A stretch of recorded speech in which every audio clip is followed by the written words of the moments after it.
eu tinha ido visitar o Bush. O presidente dos Estados Unidos tinha pedido uma conversa. Nós fomos lá. Chegou lá, aquele homem só falava da guerra do Iraque. E só falava da guerra do Iraque, só falava da guerra do Iraque.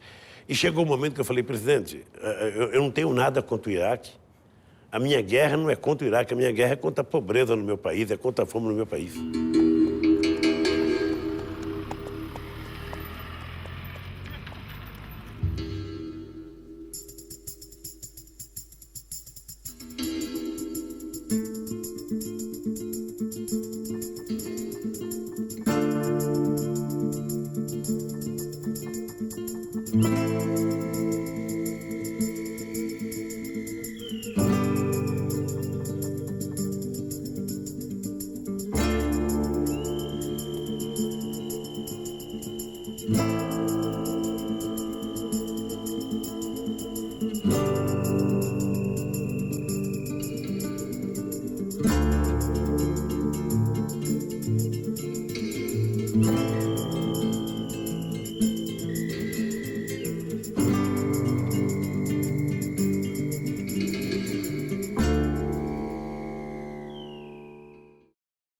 A única coisa que aprendi a fazer na minha vida foi ser toureiro mecânico e estou tentando aprender a ser um bom dirigente sindical.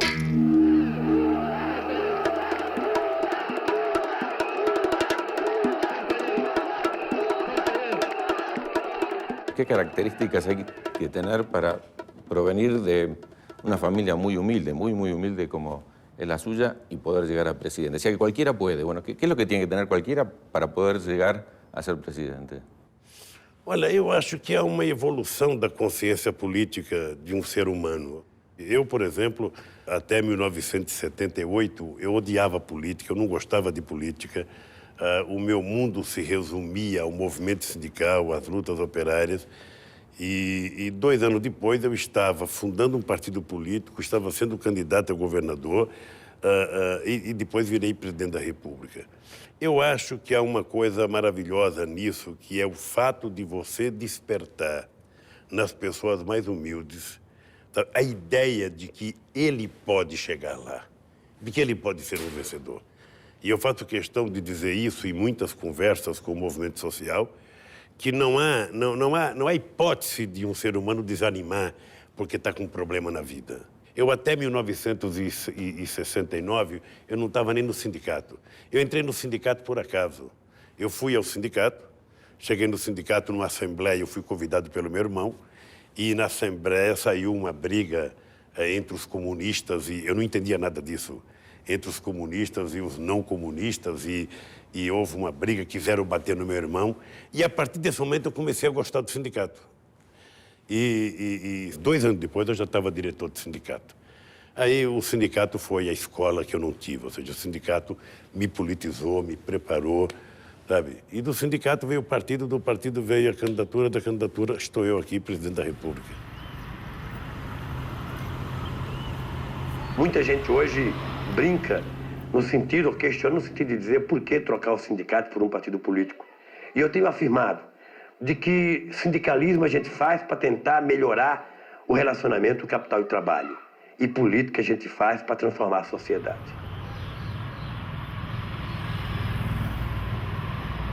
Se eu fosse mentor político, ele teria entrado no Partido Comunista Brasileiro. Nós tentamos fazer com que ele participasse do Partido Comunista, ou pelo menos fosse um aliado. E ele ficou nos respeitando na época, mas à distância. Porque ele tinha uma visão que era o seguinte: entrar num partido clandestino, jamais eu vou fazer isso. Eu não vou fazer porque não compensa. E se eu tiver que fazer política, eu vou fazer na legalidade. E aí que eu não quero fazer nada escondido.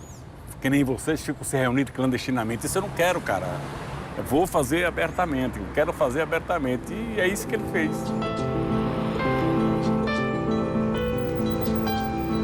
Rosa, me dá uma água, Rosa. Água? Pode ser qualquer coisa, Rosa. Uma cachaça, lá sou Francisco, Rosa. Vamos ver se você consegue me servir ainda. Todas as pessoas que você encontrava no sindicato, antes da assembleia, de qualquer coisa, você vinha para o Bar da Rosa. Por quê? Para se articular o que ia propor na Assembleia. Que era uma forma de você se organizar. Primeiro que era ditadura militar. Segundo que o que você falasse na Assembleia, você estava sujeito à interferência do delegado do trabalho e da polícia, do DOPS e tal. As coisas mais importantes do Congresso de Trabalhadores, na minha fase, eu acho que até hoje, as decisões nunca estão ali perante o plenário, elas estão sempre por trás, num boteco qualquer da região. O Frechico era dos meus irmãos o mais politizado. O Frechico era um homem do Partido Comunista, né? Ele era um militante do Partido Comunista, só que ninguém sabia. Ele era clandestino. E em 1968 surgiu a chance dele ser diretor do sindicato. Mas já tinha um diretor na fábrica dele. Então ele falou para a diretoria, por que não indica meu irmão Lula, que trabalha na Vilares? Aí foram me convidar. E eu tinha medo. Eu tinha medo porque naquele tempo o regime militar era muito duro aqui, né? Era Costa e Silva, se não me falha a memória, e era muita perseguição aos comunistas, aos companheiros que estavam na luta armada, e eu tinha uma preocupação porque eu estava para casar, e a minha namorada falava, eu não vou casar agora porque você vai para o sindicato, você vai ser preso, você vai ser chamado de comunista, tudo. E depois, bom, nós casamos. Casamos dia 24 de maio, sabe? Eu tomei posse dia 24 de abril. Consegui convencer ela, sabe, de que não tinha nenhum problema ir para o sindicato. E aí eu fui para o sindicato. E tudo por conta do Frechico.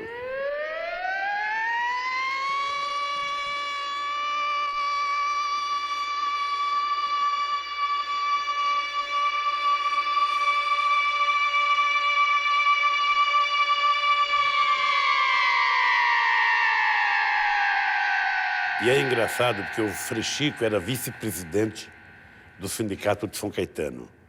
E eu era presidente do Sindicato São Bernardo do Campo. Então, eu brigava muito com o Frechico porque ele me chamava para reuniões clandestinas. E eu falava, Frechico, eu não vou em reunião clandestina. Porque o que você diz numa reunião clandestina, eu digo na porta de fábrica. E ele, como era mais politizado do que eu, ele ficava muito nervoso e muito preocupado com os discursos que nós fazíamos na porta de fábrica. Nós éramos radicais. Nós fazíamos discurso que muita gente que estava formado ideologicamente não fazia de medo. Sabe?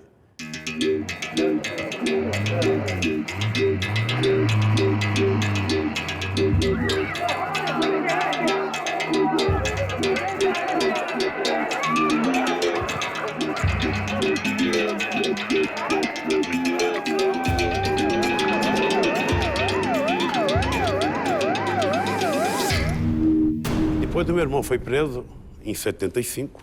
Ele foi muito torturado, 75 dias de tortura. Sabe? Muito choque, muito pau de arara, muitas coisas aconteceram com ele. Mas ele também é um homem que não tem mágoa. Ele não tem ressentimento.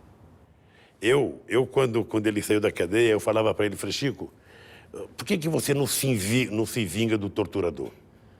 Sabe, eu fico pensando, quer dizer, pega um cara que você sabe que torturou você, dá uma surra nele. Ele falava, não, já passou, sabe, muito tranquilo. Tem coisa que não dá para contar porque eu leio alguma coisa hoje escrita por alguns companheiros, mas tem coisa que não dá para você. Você pode ler, mas a leitura é meio um pouco fria, cara. O duro é você viver. O duro é você estar sentado numa cadeira, amarrado os dois braços, pelado, amarrado dois braços, a perna presa, as pernas, e o cara te dá choque ali, te dá porrada, choque. E quando o choque, você não reage, para dar o choque forte, ele te joga sal, e você tem que pôr sal na boca, molha você, aí. E aí fazia com as meninas novas, moças que eram presas, o marido tiveram obrigado o marido a dar choque na mulher. Eu vi essa coisa. Esse era o Brasil que o pessoal não conhecia, que existia.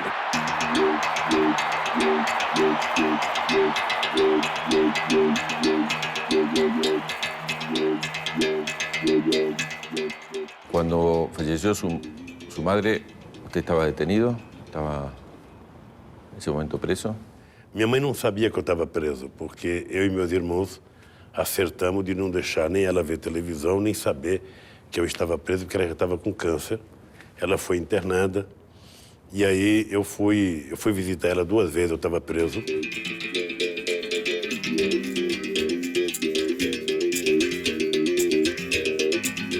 E no enterro dela, eu fui no enterro. O fato irônico do enterro é que 2 delegados me levaram ao cemitério. E quando terminou o enterro, os trabalhadores não queriam que eu voltasse preso, ou seja, não quiseram deixar eu entrar no carro da polícia e começaram a bater com pedra, com tijolo no carro.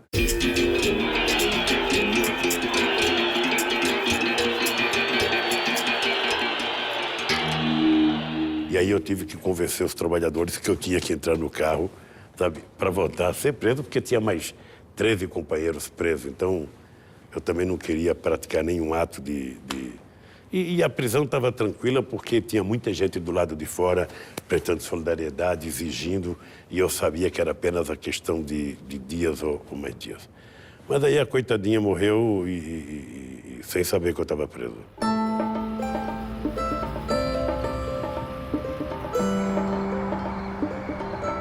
Conheci o Lula, eu trabalhador na Volkswagen, ele presidente do sindicato, fazendo assembleia, né, na porta da empresa, falando da necessidade da luta, falando dos problemas, dialogando com os nossos problemas, portanto, né, e cativava e conquistava, contagiava as pessoas, né, convencia as pessoas. Teve momentos difíceis. Em 80, a greve foi muito longa, durou 41 dias, teve a prisão do Lula e de toda a diretoria, teve a cassação da diretoria e a intervenção no sindicato. Essa é a experiência do contato com Lula inicialmente, um contato, uma impressão de quem contagia as pessoas e mostra o caminho.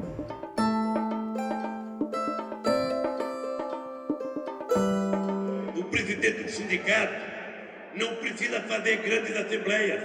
Ele convoca a diretoria, convoca o comitê e decide: vamos parar a Volkswagen, vamos parar a Mercedes, vamos parar a Ford. E as empresas param, porque os trabalhadores hoje têm muito mais consciência política do que tinha na época que eu era presidente do sindicato. Nós tínhamos aqui no Brasil um ministro do Trabalho que resolveu criar uma lei para impedir que os dirigentes sindicais fizessem greves em categorias essenciais.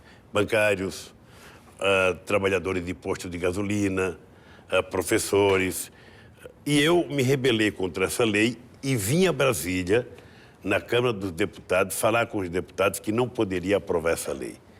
Foi nesse instante que eu descobri que os trabalhadores não tinham representantes no Congresso Nacional.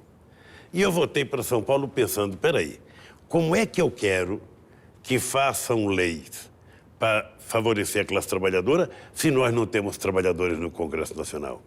E aí, dia 15 de julho de 1978, foi muito interessante porque foi o dia que nasceu o meu filho e era o dia que eu estava na Bahia fazendo um congresso dos petroleiros. E eu, então, disse pela primeira vez que era preciso criar um partido dos trabalhadores para que a gente pudesse disputar o poder nesse país.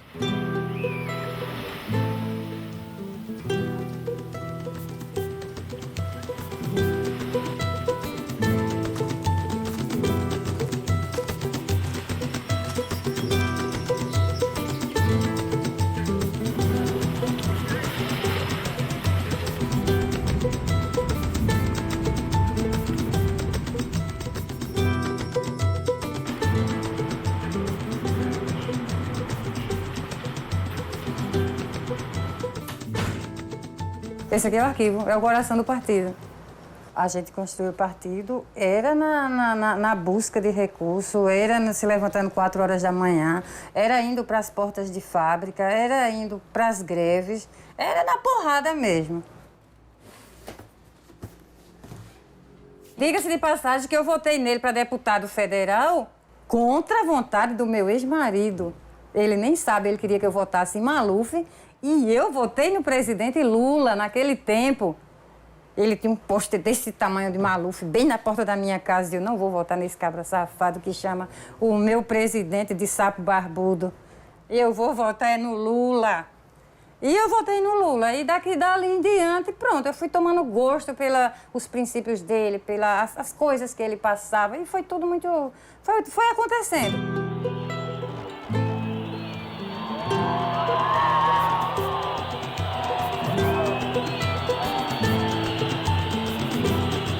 Eu, quando perdia uma eleição, chegava em casa, minha mulher falava, ô Lula, para, não dá mais, já perdeu 2, já perdeu 3. Os companheiros do PT ficavam dizendo, será que o Lula quer outra vez? Não sei das quantas, será que não seria melhor outro?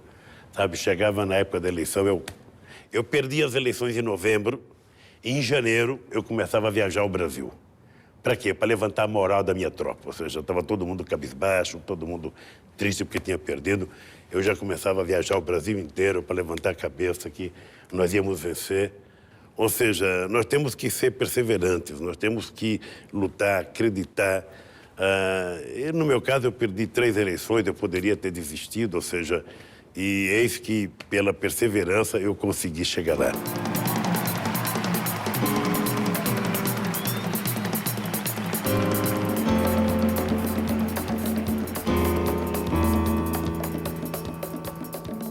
Después de haber perdido una elección en octubre, en enero ya estaba de vuelta en la lucha y recorriendo el país. Pero, ¿cómo era esa noche? ¿Cómo era la mañana siguiente? Sofrimento. Sofrimento. Primeiro, a minha derrota para o Collor. A eleição teve na minha mão. Ou seja, eu cheguei a apertar a vitória, assim. Mas eu acho que nós cometemos um erro de inexperiência. Por exemplo, no dia do debate final, eu fazia 36 horas que eu não dormia. E você sabe que quando você está com sono, a tua cabeça não raciocina direito, né? E eu fui para aquele debate, que eu não deveria ter ido, sabe? Eu estava descansado, eu não deveria, mas eu fui para o debate e depois houve uma manipulação da Globo com o debate e eu perdi as eleições.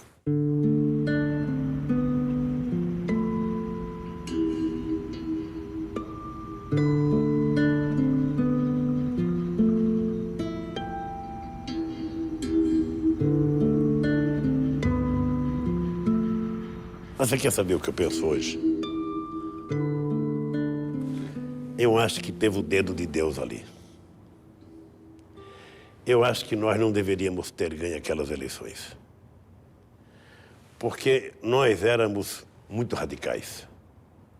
Se eu ganho as eleições com o discurso que eu tinha, sabe, eu não sei se eu governaria esse país 6, 7 meses, 8 meses. Porque não apenas eu e a minha turma, o meu partido, nós temos um discurso muito duro, sabe? Então, hoje eu fico pensando, eu perdi 3 eleições. Em 12 anos, você aprende muita coisa. Depois eu perdi mais 3 eleições, ou seja, você vai ficando calejado, o partido foi ganhando prefeituras, foi ganhando estados, e todo mundo foi amadurecendo. Então, quando eu ganhei, nós estávamos maduros, estávamos preparados para governar o país. Então, por isso que eu acho que hoje, ao invés de ficar lamentando que eu perdi em 89, eu dou graças a Deus de não ter ganho e de ter esperado esses 12 anos para ter chegado ao governo com mais sabedoria e com mais experiência. Se havia alguém no Brasil que duvidasse que um torneiro mecânico saído de uma fábrica chegasse à presidência da República, 2002 provou exatamente o contrário.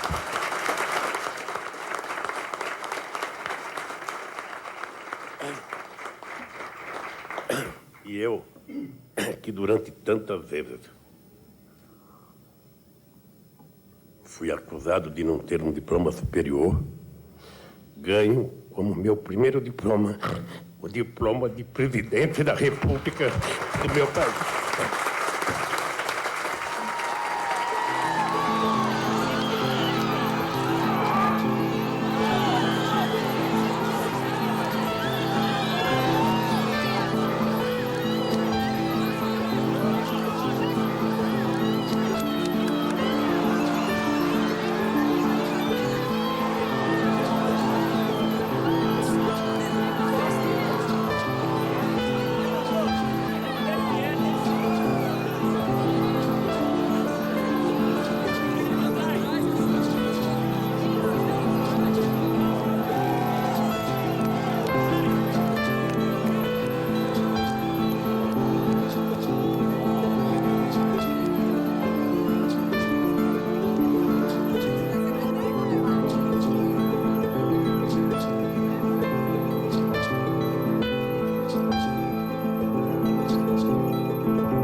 Na verdade, eu soube tirar proveito das oportunidades que surgiram na minha vida.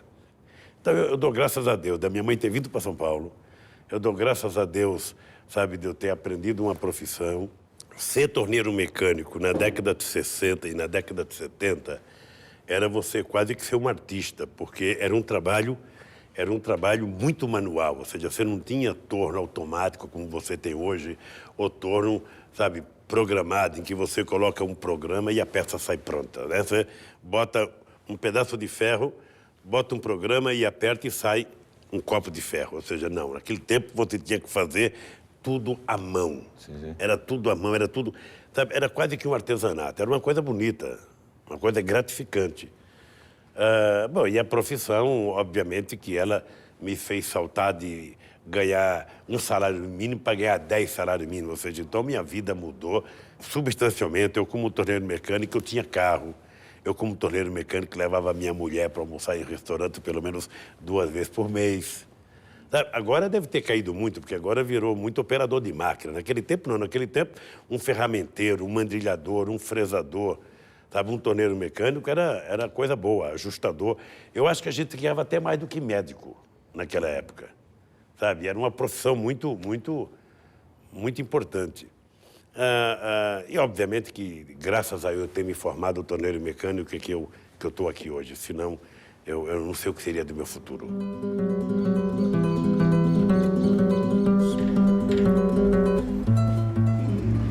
Lula foi aluno do Senai. Esse daqui é na época quando ele entrou no Senai, então era a turma dele, ele é esse elemento que está aqui, é o segundo da fila. No final do curso, eles vinham para cá para completar o programa de formação. Ele ao lado da Dona Marisa, observando as fotos da escola, lembrando o tempo que ele era aluno aqui, né?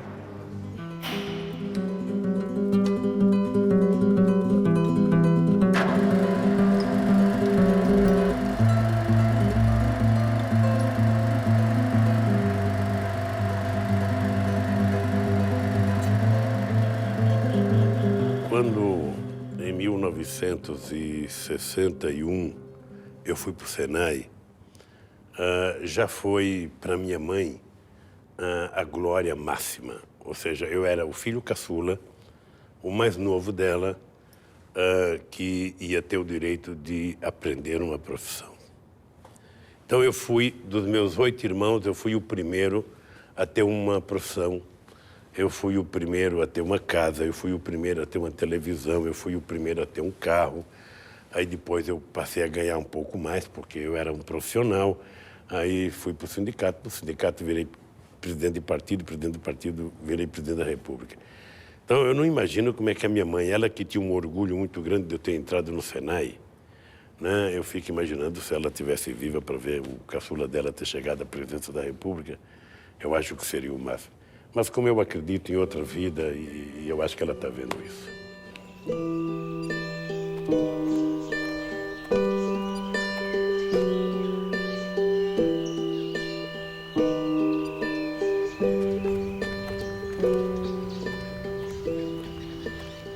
Aqui está o próprio Lula, está Zusa de Agimiro, que é primo, está Zé Graxa, está Jaime, Frei Chico e José, está tudinho aqui. tudo quanto o Lula merecia e essa família, Deus botou a mão, porque é sofredor. Filho de gente pobre nesses agrestes. Aí Tia Lindu carregou tudo para São Paulo. Muito ele só estudando à noite, sempre estudou à noite, ele era esforçado. Quando ele pegou aquele diploma do Senai, aí ela sempre falava, disse, agora melhorou, que eu sei, sendo formado em torno mecânico, né, sempre trabalhava em firma, sempre ganha 5, 6 salários, sempre. Aí depois, quando ele saiu daqui, Frei Chico mexia com o sindicato. Ele era o contrário de sindicato, que não queria nem ver. Se ele soubesse que ia ser presidente, se ele soubesse que fosse o mesmo sindicalista forte que ele foi, né?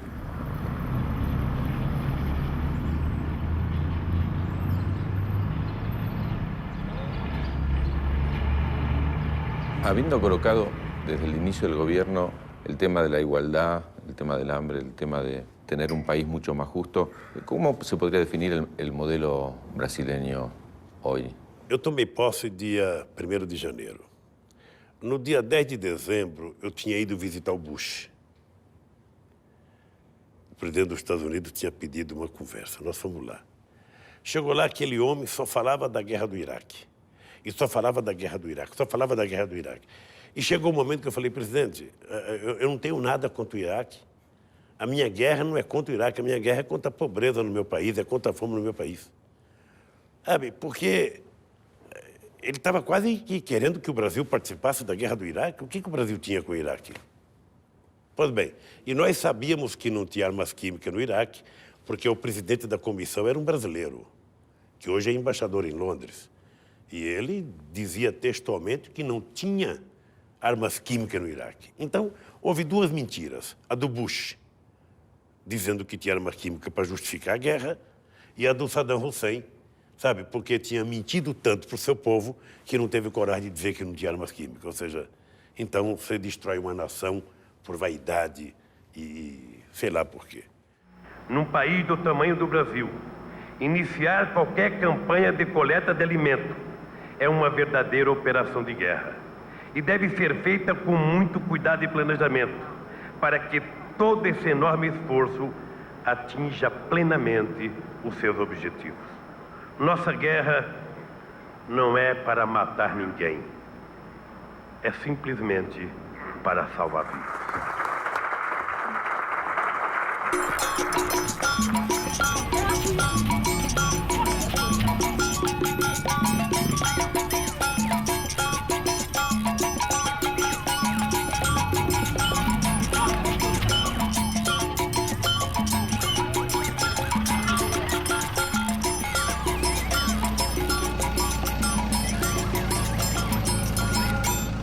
¿Hay alguna responsabilidad especial por ser obrero? ¿Hay ser presidente, habiendo tenido la trayectoria que usted tiene, tiene algún signo particular para América Latina? Olha, qual é o fato novo na eleição de um operário no Brasil, de um índio na Bolívia, de um bispo no Paraguai, de uma mulher na Argentina e no Chile, de um militar na Venezuela, um militar de esquerda que pouco tempo atrás teria tentado dar um golpe, ou seja, na Venezuela.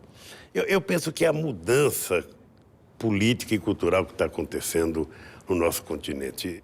Antigamente não, antigamente, sabe, era assim, Brasil só olhava para a Europa e para os Estados Unidos, a Argentina só olhava para a Europa e para os Estados Unidos, Venezuela só olhava para os Estados Unidos, a Colômbia só para os Estados Unidos, o Peru só para os Estados Unidos, o Equador só para os Estados Unidos, a Bolívia só para os Estados Unidos, ou seja, nós não olhávamos para nós. Eu fui o dirigente sindical mais importante do Brasil durante 10 anos, eu nunca fui convidado para ir num país da América Latina.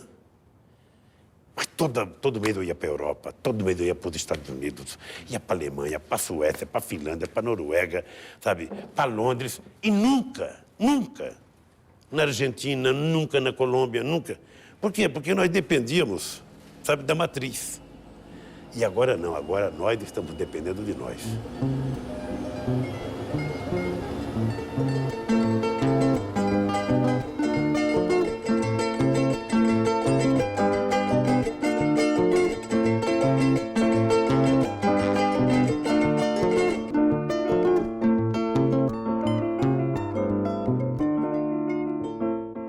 primeiro nós tínhamos que acabar com a ALCA.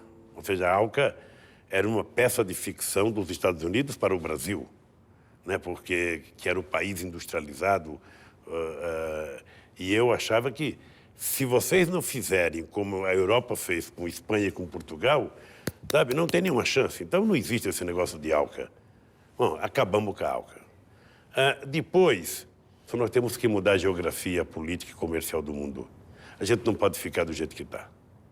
Então nós temos que nos voltar para a América do Sul no primeiro momento. Ou seja, eram etapas. Primeiro Mercosul, América do Sul, América Latina, África, Ásia e mundo árabe. Nós temos que priorizar esses países nas nossas relações. Então, nós precisaríamos procurar os iguais. O que Brasil e Argentina têm de similaridade entre si? O que Brasil, Uruguai, Brasil, Paraguai, Brasil e... Ou seja, descobrir as oportunidades de negócio entre nós. Ou seja, nós poderemos nos ajudar muito mais. Eu sou um homem que acredito muito nessa integração. América Latina e África. A África, daqui a 30 anos, estará com 1 bilhão de habitantes.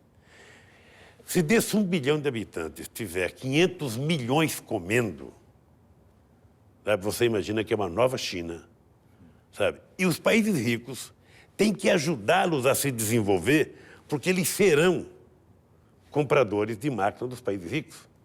E Brasil e Argentina e América Latina têm que se preparar para poder ser parceiro deles. Companheiro Evo, companheiro Uribe, companheiro Lugo, companheiro Venecian, companheiro Chaves, Tabaré, Alan Garcia, Michele. Eu, quando comecei a presidência, dizia que o Mercosul não valia nada. No meu país, a guerra que nós enfrentamos era para que a gente apoiasse, sabe, a ALCA, que era a salvação da humanidade. O México que o diga, com a crise econômica, o que o NAFTA afetou o México.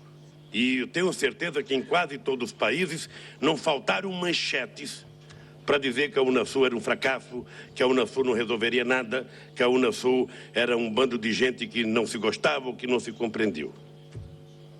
E nós estamos sobrevivendo.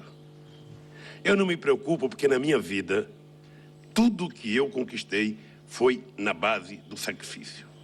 Nunca alguém deu nada de graça e não vão dar para a Unasul. Não vão dar.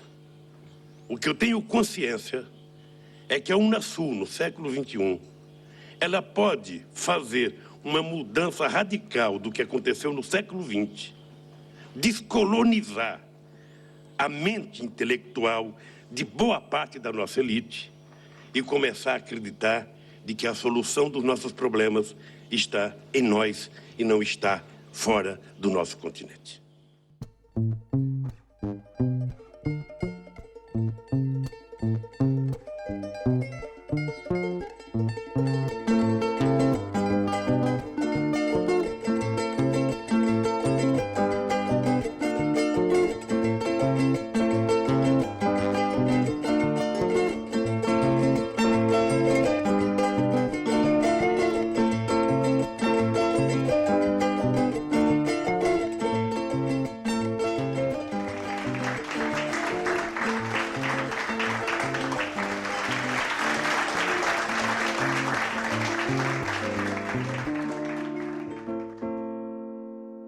Se Brasil e Argentina se entenderem, tudo fica mais fácil. O que precisa, na verdade, e eu vou dizer com o risco, eu não sei quando é que o programa vai voar, de criar ciúmes em alguém, mas eu vou dizer uma coisa. A hora que, sabe, Argentina e Brasil deixarem as disputas menores de lado, as vaidades históricas de lado, e sentar como dois grandes países, nós podemos muita coisa. Muita coisa, sabe? O problema é que ainda você tem, sabe,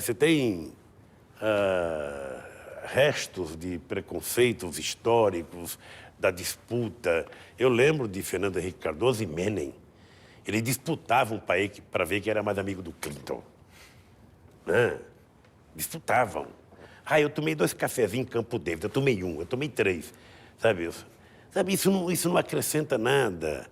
Argentina e Brasil não precisam disso. Argentina e Brasil vão dar certo quando a gente não se vê como adversários. A loucura política, militarista que nos dividiu até os anos 70, até os anos 80, acabou. Sabe?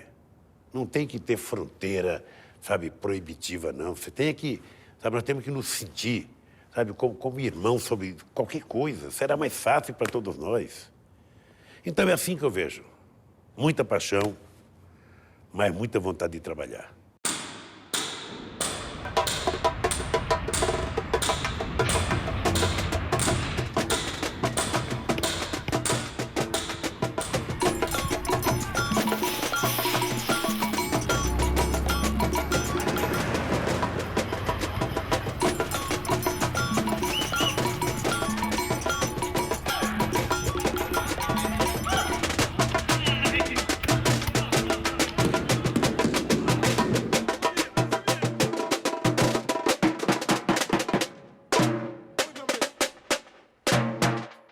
Para que a integração seja consolidada, nós temos que não apenas termos confiança entre nós, mas nós precisamos, sobretudo, de ter instituições que garantam as decisões democráticas.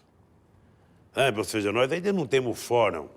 Qualquer demanda que tem aqui, sabe, o nosso pessoal corre para a corte de Haia. Eu acho um absurdo que a gente não discuta uma corte nossa. Nós já propusemos o Conselho de Defesa, o Conselho de Combate ao Narcotráfico. Nós temos que ir criando mecanismos, sabe, para não ficar dependendo de mecanismo do Norte. Nós temos que criar. Então, eu sou um otimista exagerado com a questão da integração. Acho que nós ainda temos problemas culturais. Nós ainda, de vez em quando, levantamos as divergências do século XIX, sabe? É a Bolívia que quer o mar, é o Peru e o Chile que tem divergência no mar, é a Bolívia que tem divergência com o Acre do Brasil.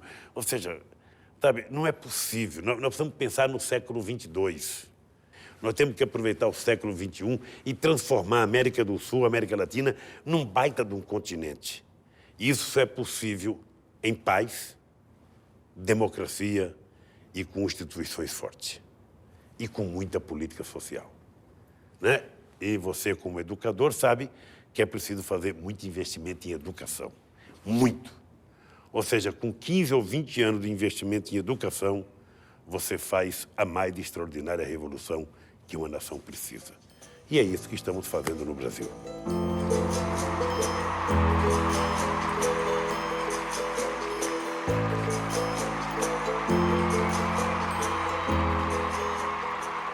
Eu acho que Lula será lembrado pela sua ousadia de compromisso com o povo.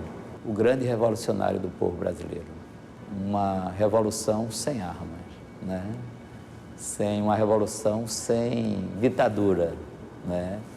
Uma revolução que soube respeitar os adversários e até os inimigos de classe. Então, isso, na verdade, são gestos que marcam definitivamente a história do político Luiz Inácio Lula da Silva. 2010 va a haber elecciones y vamos a empezar el año 2011 y Lula no será presidente de Brasil. ¿Cómo se imagina el 1º de enero del 2011? Eu ando com uma tristeza, porque vai ser, desde que nós conquistamos o direito de ter eleições para presidente, é a primeira vez que eu não concorro. Então eu penso que os eleitores vão sentir um pouco de falta, porque 89, 94, 98, 2002, 2006, o meu nome estava na cédula. Vai ser a primeira vez que não vai estar. Eu me preparo muito para o dia 2 de janeiro de 2011. Acordar, não ter ninguém para eu xingar, não ter ninguém para eu pedir para telefonar para mim, sabe? Deve ser um martírio. Deve ser um martírio. Bem, mas eu estou tranquilo de que eu vou levar uma vida muito tranquila, porque eu não quero dar palpite, não quero, sabe? Eu acho que eu não tenho o direito, sabe, de ficar dando palpite em quem ganhar as eleições. Eu terminei o meu mandato, sabe? Quem vai governar é outra pessoa e ele tem que ter liberdade para fazer o que ele entender que seja melhor. A vida do Lula Para algumas pessoas desinformadas, acham que a vida dele é só passeio e tal, não sei o que lá. Mentira. Ele não tem vida. A vida dele nos últimos 35, 40 anos, foi dedicada à luta. Ele para umas 3 dias, 4 dias, não, parece que para, mas não para. Não deixo ele parar. Eu vou dizer uma coisa para ele, eu não sei se ele vai concordar, mas eu vou dizer para ele só isso. Aproveita o resto da vida, cara. Só isso. Eu acho que eu já cumpri com a minha tarefa. Sabe, eu já estou com 63 anos de idade, vou terminar o mandato com 65 anos de idade, já está na hora de baixar um pouco a temperatura.